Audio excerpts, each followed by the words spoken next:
ने अनशन खत्म कर दिया, लेकिन बिहार में आज से एक नया आंदोलन शुरू होने जा रहा है। टीआरई 4 के विज्ञापन में देरी सहित कई प्रतियोगी परीक्षाओं में देरी को लेकर अभ्यर्थियों ने आज से एक बड़ा आंदोलन का ऐलान कर दिया है और पटना के गर्दनीबाग में आज से आमरण अनशन करने ये जा रहे हैं। अभ्यर्थियों का तर्क ये है, अभ्यर्थियों का कहना ये है कि उनका आंदोलन कई लंबित मांगों को लेकर है। अब ये मांगे क्या क्या है वो भी जान लीजिए, जिसमें शिक्षक भर्ती परीक्षा, टीआरई 4 का विज्ञापन जारी करने, शिक्षा मंत्री के इस्तीफे, बीएसएससी द्वितीय इंटर स्तरीय परीक्षा, चतुर्थ स्नातक स्तरीय परीक्षा और बीएसओ परीक्षा की तिथि घोषित करने जैसी कई मांगे इसमें शामिल हैं।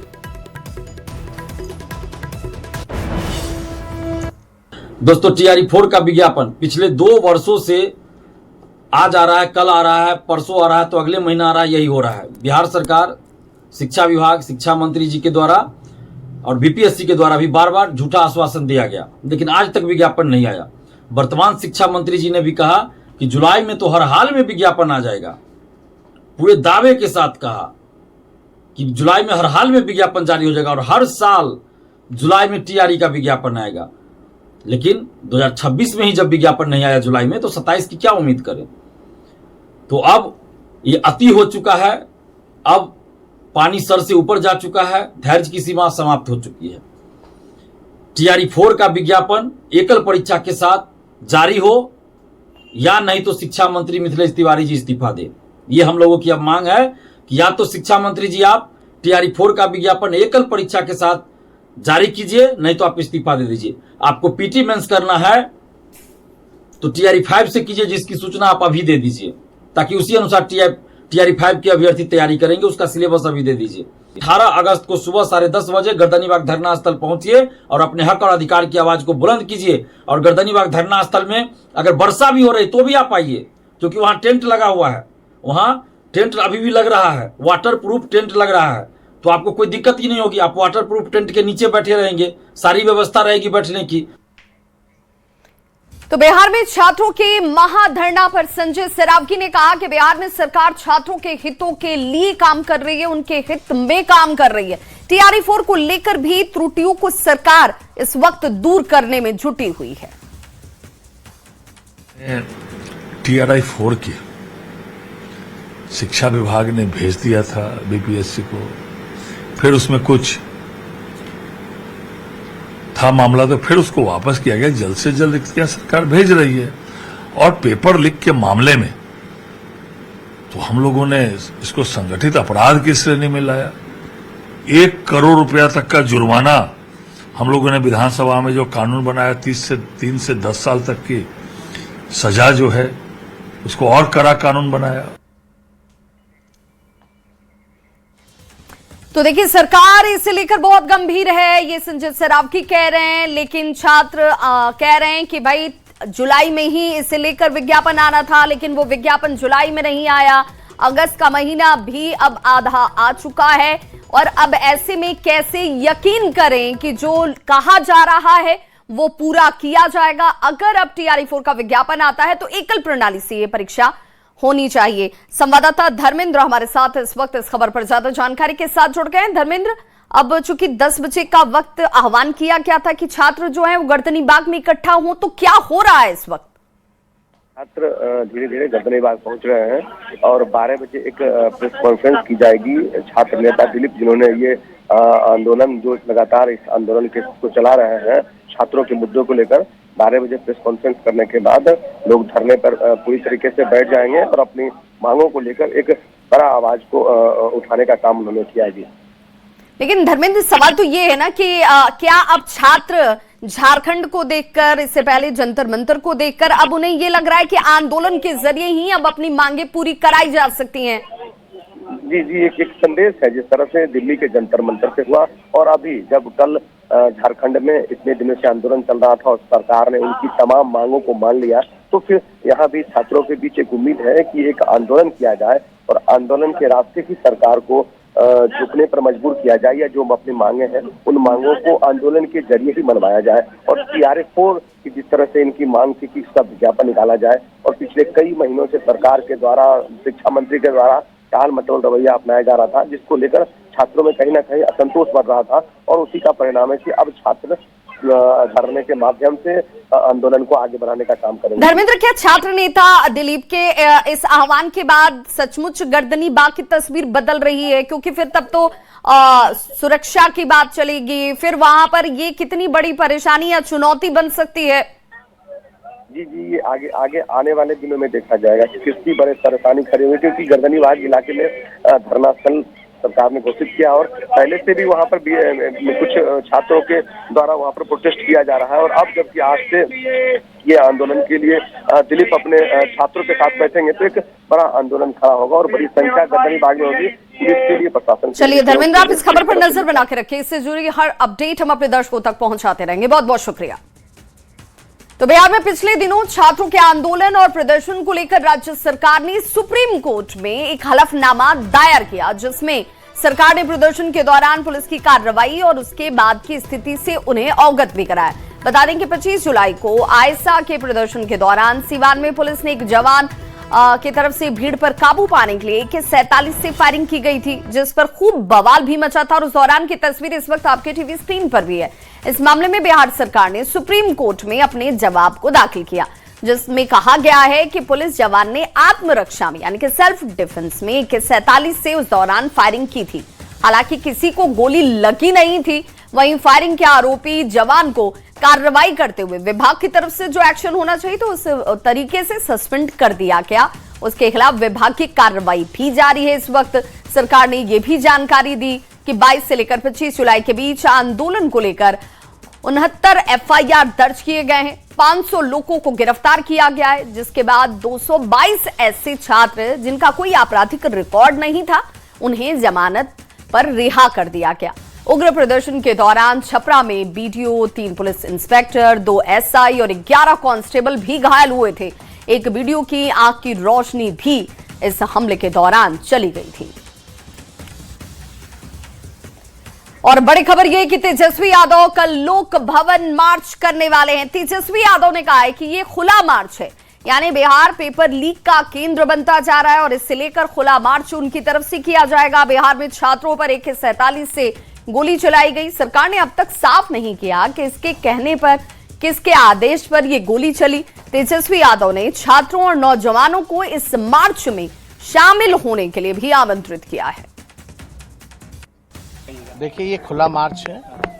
बिहार जो है एक तरीके से पेपर लीक का केंद्र बनता जा रहा है और जिस हिसाब से AK-47 चलाई गई बिहार की धरती पर, किसके कहने पे चला अब तक जो है सरकार ने स्पष्ट नहीं किया। इसको लेकर के हम सभी छात्रों को, नौजवानों को, बेरोजगारों को इसमें आमंत्रित करते हैं। आए, हाथों को मजबूत करें। इस न्याय की लड़ाई में आप सब लोग जो है शामिल हों और हम लोग बड़ा जो है आंदोलन करेंगे ताकि ऐसी घटनाएं बार बार ना हो। और सिवान से इस वक्त बड़ी खबर आ रही है, जहां बाबा साहेब पर टिप्पणी के मामले में अब टिप्पणी के बाद मारपीट की जाती है और पुलिस ने इसमें बड़ा एक्शन लिया है। 12 नामजद आरोपियों के खिलाफ FIR दर्ज की गई है। करीब 50 अज्ञात के खिलाफ FIR दर्ज हुई है। नामजद आरोपी में रितेश सिंह गिरफ्तार किए गए हैं। दूसरे पक्ष ने भी FIR दर्ज करवाई थी। आंध्र के उज्जैन बंगरा गांव की यह घटना और फिलहाल जो जानकारी सामने है विवादित टिप्पणी को लेकर तकरीबन 50 अज्ञात लोगों के खिलाफ FIR है। संवाददाता मृत्युंजय सिंह हमारे साथ इस खबर पर ज्यादा जानकारी के साथ जुड़ गए। मृत्युंजय, एक्शन शुरू हो चुका है, FIR दर्ज की जा रही है। जी देखिए, जिस तरह से मामला सामने आया था, वीडियो वायरल होने के बाद सिवान SP के संज्ञान में आया था। उन्होंने तुरंत एक टीम का गठन कर दिया था, जिसका नेतृत्व SDPO गौरी कुमारी कर रही थी और दोनों पक्षों का जो वीडियो है वायरल होने के बाद कार्रवाई करते हुए दोनों पक्ष से FIR लॉन्च कर दिया गया है। कुछ कम से कम 12 या 20 नामजद और दोनों पक्षों से 50-60 लोगों के अज्ञात के विरुद्ध मामला दर्ज किया गया। पूरे मामले की छानबीन कर रही है। सिवान SP का साफ संदेश है कि कानून को कोई हाथ में नहीं ले सकता। जिस तरह से बर्बरतापूर्वक घुमाया गया था, वहीं इनके द्वारा भी आरोप है कि इन्होंने दूसरे पक्ष को लेकर अभद्र टिप्पणी किया था। उसके बाद दोनों की प्रतिक्रिया सामने आई थी और इस तरह के आरोप के बाद वहां शांति समिति की एक बैठक की गई। एसडीपीओ के नेतृत्व में दोनों पक्षों को लेकर बुलाया गया था और दोनों तरफ से FIR लॉन्च करने के बाद पुलिस पूरे मामले की जांच कर रही है, कार्रवाई कर रही है। कार्रवाई में एक अभियुक्त को गिरफ्तार किया गया है जिसपे आरोप है कि गाँव में घुमाकर अभद्र भाषा का व्यवहार किया गया था। तो पुलिस लगातार कार्रवाई के मूड में है, उससे पूरी जांच कर रही है कि आखिर मामला क्या था कि नतूल पकड़ लिया। वहीं पुलिस लोगों से शांति बनाने की अपील कर रही है, भ्रामक खबर को पोस्ट करने से लोगों से बचने की और अफवाह से बचने की अपील कर रही है। जी बहुत बहुत शुक्रिया मृत्युंजय तमाम जानकारी के लिए। अम्बेडकर जी को अभद्र भाषा का प्रयोग किया गया, जिसके आलोक में एक विशेष समुदाय के लोग उग्र होकर उनके साथ मारपीट किए और इस मारपीट का वीडियो भी सोशल मीडिया पर वायरल हो रहा है, जिसके संबंध में आवेदक संतोष सिंह द्वारा आज अंदर थाना को आवेदन दिया गया इस संबंध में, जिसके आलोक में नामजद प्राथमिकी 12 नामजद व्यक्तियों के विरुद्ध में नामजद प्राथमिकी की गई और करीब 50 अज्ञात के विरुद्ध में कांड दर्ज किया गया है। और इस वक्त बड़ी खबर पटना से आ रही है, जहां बिहार में यहां इस वक्त मुलाकात जो हो रही है वो अपने आप में बहुत महत्वपूर्ण हो जाती है। और नीतीश कुमार की मुलाकात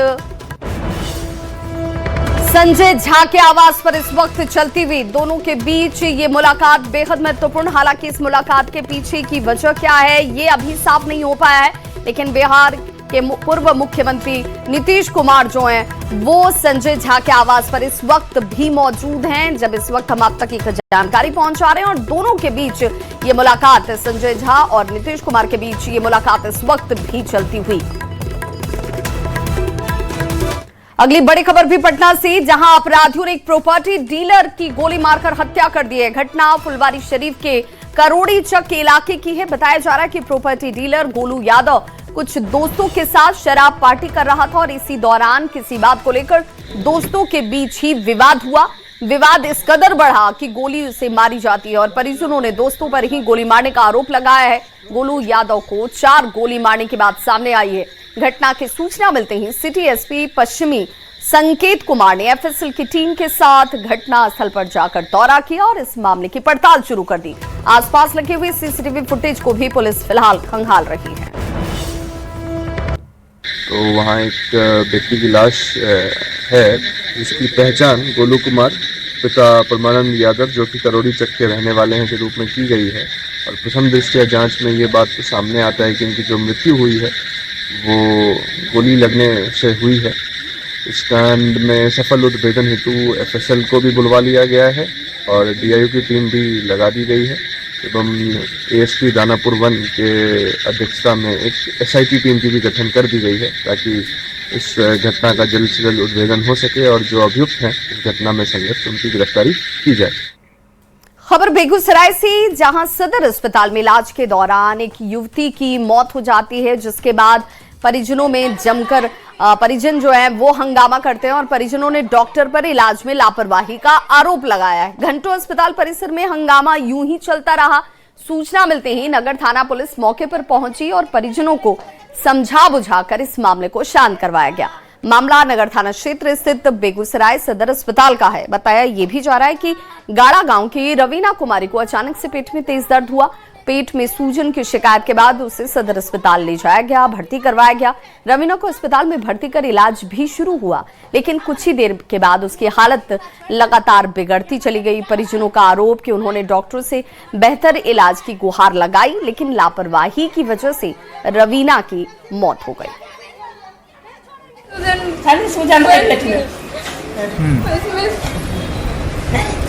ज्यादा हो गया, देख नहीं रहे थे डॉक्टर साहब को बड़ी आके 3-4 दिन परसों। क्या नाम हुआ आपका? काजल कुमार। बहन है? हाँ मेरी छोटी बहन। बीमार थी बहुत ज्यादा, ब्लड आ रहा था। सर को बुलाने के लिए गया कि चलिए सर वो इमरजेंसी है, आप जाके देख लीजिए। डायरेक्टली वो बोले कि हम नहीं जाएंगे, मेरा ड्यूटी नहीं है, हम बेहोश करते हैं, हम नहीं जाएंगे। जमुई से बड़ी खबर, जहां पर डीएम आवास से 200 मीटर की दूरी पर दिन दहाड़े बुजुर्ग महिला से सोने की चेन की छिनतई कर ली गई। पीड़ित महिला मंदिर में पूजा कर वापस घर लौट रही थी और घर के पास पहुंचते ही बाइक सवार 2 बदमाशों ने गले से सोने की चेन छीनी और यहां से फरार हो गए। महिला के मुताबिक चेन की कीमत लगभग 3 लाख के आसपास है। छिनतई की ये पूरी घटना सीसीटीवी कैमरे में कैद हो गई है। महिला ने पुलिस को आवेदन देकर चेन बरामद करने की गुहार लगाई। और ये देखिए, ये वो सीसीटीवी फुटेज जिस दौरान ये बाइक सवार अपराधी यहां पर पहुंचते हैं, उनके तरफ से ये चेन छिनतई की घटना को अंजाम दिया जाता है। और वो महिला इन बाइक सवारों को पास में आता देखकर किनारे भी होती है, लेकिन इसके बावजूद देखिए कैसे ये शख्स चेन छीन कर यहां से फरार हो जाते हैं। हम आगे बढ़ गए, वो आया फिर मेरे पीछे पीछे और आगे निकल गया मेरे गली से, और फिर वापस लौट के और आके मेरा चेन छीन लिया। हमको तो 10 ग्राम का लॉकेट था और 20 ग्राम का चेन था मेरा। ये घटना हुई है, जानकारी मुझे भी मिली है, और इसमें हम लोग सीसीटीवी फुटेज के आधार पर हम लोग इसका गाड़ी का पहचान हुआ है और उसमें हम लोग आगे कार्रवाई करेंगे। इसके पहले भी कुछ घटनाएं हुई थी, लेकिन जो हम लोगों ने डिटेक्ट भी किया था और कोढ़ा जाकर के वहां से बरामदगी भी हुई थी। उसी ढंग से बेगूसराय में भी जाकर के हम लोग बरामद किए थे। इसको भी हम लोग उद्भेदन कर रहे हैं। बड़ी खबर भागलपुर से, जहां नौगछिया के पचगछिया स्कूल मैदान में कट्टा लहराकर फायरिंग का वीडियो सोशल मीडिया पर तेजी से वायरल हो रहा है। वायरल वीडियो को बीते शनिवार का बताया जाता है। ग्रामीणों के मुताबिक शराब बिक्री के विरोध को लेकर कुछ युवकों और ग्रामीणों के बीच विवाद हुआ और इसी दौरान एक युवक पर कट्टा निकालकर फायरिंग करने का आरोप भी लगा। मामले पर नौगछिया एसपी वैभव शर्मा ने कहा कि उन्हें फिलहाल वीडियो की जानकारी तो नहीं है। जानकारी मिलने के बाद जांच कर तथ्यों के आधार पर कार्रवाई जरूर होगी। हालांकि न्यूज 18 इस वायरल वीडियो की पुष्टि नहीं करता।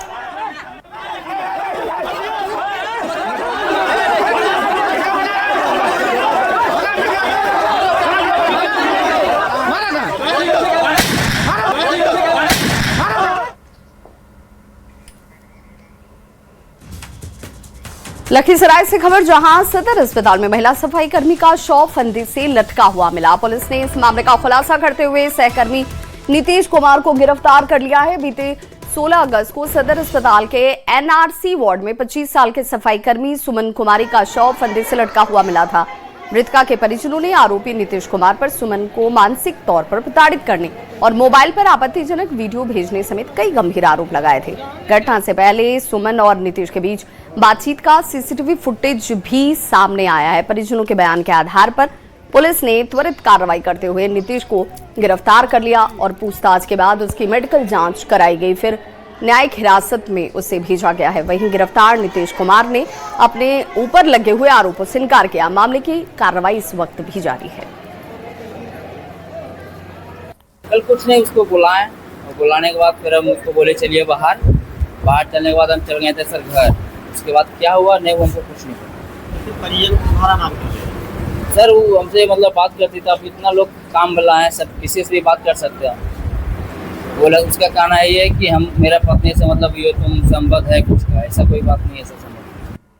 और बड़ी खबर आ रही है नीतीश कुमार से जुड़ी हुई, जिसमें बहुत जल्द यात्रा पर निकलने वाले हैं नीतीश कुमार की जेडीयू नेताओं के साथ बड़ी बैठक और यात्रा की रूपरेखा बनाने को लेकर ये बैठक इस वक्त चलती हुई। आज शाम संजय झा के आवास पर भी नेताओं को बुलाया गया है। ये जानकारी इस वक्त सामने आती हुई तो आपको बताते चलें कि नीतीश कुमार बहुत जल्द यात्रा पर निकलने वाले हैं और ये यात्रा अपने आप में बेहद महत्वपूर्ण होगी, जिसमें तमाम नेताओं को बुलाया गया है संजय झा के आवास पर।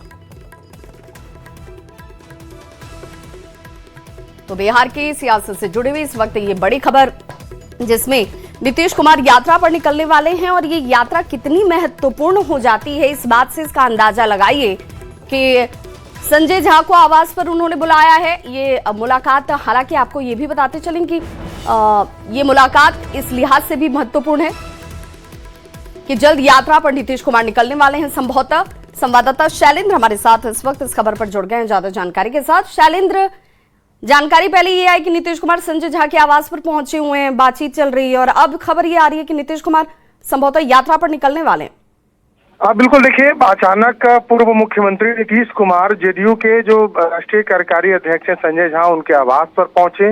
वहां पर उन्होंने संजय झा ने नीतीश कुमार से कहा कि लोग आपको ढूंढ रहे हैं, लोगों के बीच जाने की बात तैयारी चल रही है और अक्टूबर महीने से पार्टी चाहती है कि अक्टूबर महीने से वो लोगों के बीच में जाए, मतलब कि एक नीतीश कुमार क्यों, क्योंकि हमेशा नीतीश कुमार जब भी लोगों के बीच में जाते हैं, जिलावार जब लोगों से मिलते हैं तो किसी न किसी यात्रा के रूप में मिलते रहे हैं। तो संभावना इस बात की जताई जा रही है कि इस बार भी जब नीतीश कुमार लोगों के बीच में जाएंगे पार्टी और अन्य लोगों के पास में, तो कोई न कोई यात्रा होगी। तो अक्टूबर से कहीं न कहीं इसकी तैयारी जदयू में चल रही है और नीतीश कुमार ने भी संजय झा को निर्देश दिया कि आप तैयारी कीजिए और आज ही शाम 3 बजे संजय झा को बुलाया भी है, कहा कि पूरी तैयारी करके आज शाम 3 बजे आइए। तो मतलब साफ है कि जैसे ही जो बारिश का मौसम है वो जब समाप्त होगा उसके बाद नीतीश कुमार लोगों के बीच में जा सकते हैं, जिलावार उनकी यात्रा हो सकती है।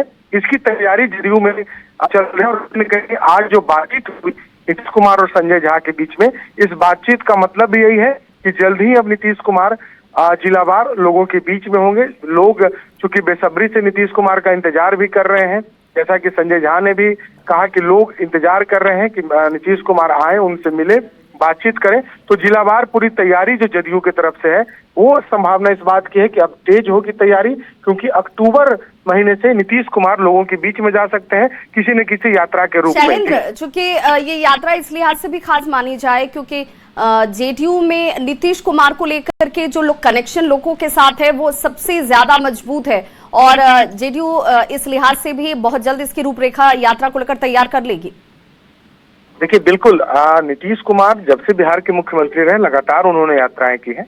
अभी वो मुख्यमंत्री नहीं है, लेकिन जो पूरी तैयारी होती है वो पार्टी की ओर से पहले भी कई बार की जा चुकी है।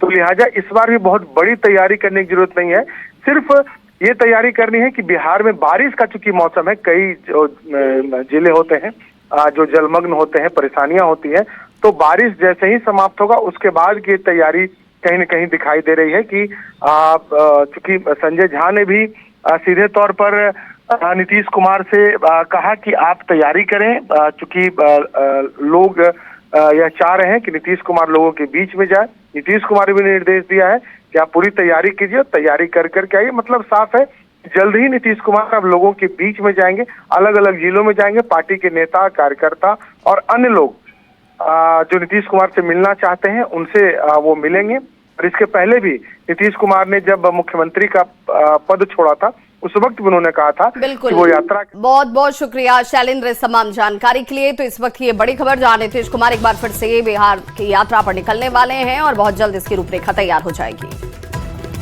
मुख्य चुनाव आयुक्त ज्ञानेश कुमार हवाई मार्ग से नालंदा के राजगीर पहुंचे, जहां नालंदा यूनिवर्सिटी के सुषमा स्वराज ऑडिटोरियम में 500 बीएलओ के साथ उन्होंने संवाद किया। संवाद कार्यक्रम में नालंदा के अलावा गयाजी, नवादा, जहानाबाद और शेखपुरा के 500 बीएलओ ने संवाद कार्यक्रम में भाग लिया। मुख्य चुनाव आयुक्त ज्ञानेश कुमार संवाद कार्यक्रम के पूर्व नालंदा खंडहर का भी अवलोकन करते नजर आए। तस्वीरें आपके सामने हैं। बता दें कि ज्ञानेश कुमार पहली बार नालंदा पहुंचे हैं। पटना एम्स में लीवर ट्रांसप्लांट के क्षेत्र में बड़ी उपलब्धि हासिल की। अस्पताल में पहली बार जीवन दाता से लीवर का एक हिस्सा निकालकर मरीज में सफलतापूर्वक प्रत्यारोपित किया गया। मरीज गंभीर ऑटो इम्यून हेपेटाइटिस से पीड़ित थे। उनकी पत्नी ने लीवर का एक हिस्सा दान कर उनकी जान बचाई। प्रोफेसर उत्पल आनंद के नेतृत्व में डॉक्टरों की टीम ने ये जटिल सर्जरी की। एम्स के मुताबिक जरूरतमंद मरीजों को आर्थिक मदद भी दी जाएगी। जो लिवर ट्रांसप्लांट एम्स में हुआ है, यह कोई एक बहुत हम ये नहीं बताना चाहते कि बहुत ही जटिल सर्जरी हमने कर ली है, लेकिन ये एक ऐतिहासिक कदम बिहार के स्वास्थ्य के लिए है। और एक पब्लिक हॉस्पिटल में ये फैसिलिटीज अब पेशेंट्स को अवेलेबल हैं, तो बिहार राज्य के लिए और आसपास के राज्यों से जिनको अभी तक दूर जाना पड़ता था फॉर लिवर ट्रांसप्लांट, उन्हें ये जागरूकता मिलेगी।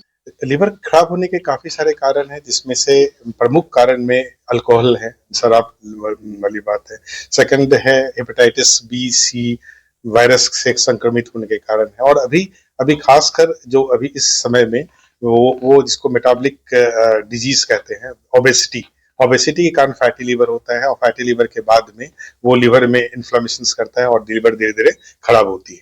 तो सबसे इम्पोर्टेंट है। हाँ, पिछले साल भी हम लोगों ने लिवर ट्रांसप्लांट कराया था। पिछले साल डिजीज डोनर हुआ इस साल हम लोगों ने जो कराया वो लिविंग डोनर ट्रांसप्लांट कराया। तो लिविंग डोनर ट्रांसप्लांट के पहले जो डोनर है उनको वो हेल्दी होना चाहिए, उनका ब्लड प्रेशर, ब्लड शुगर और जितने भी इन्वेस्टिगेशंस हैं सारे नॉर्मल होने चाहिए। उन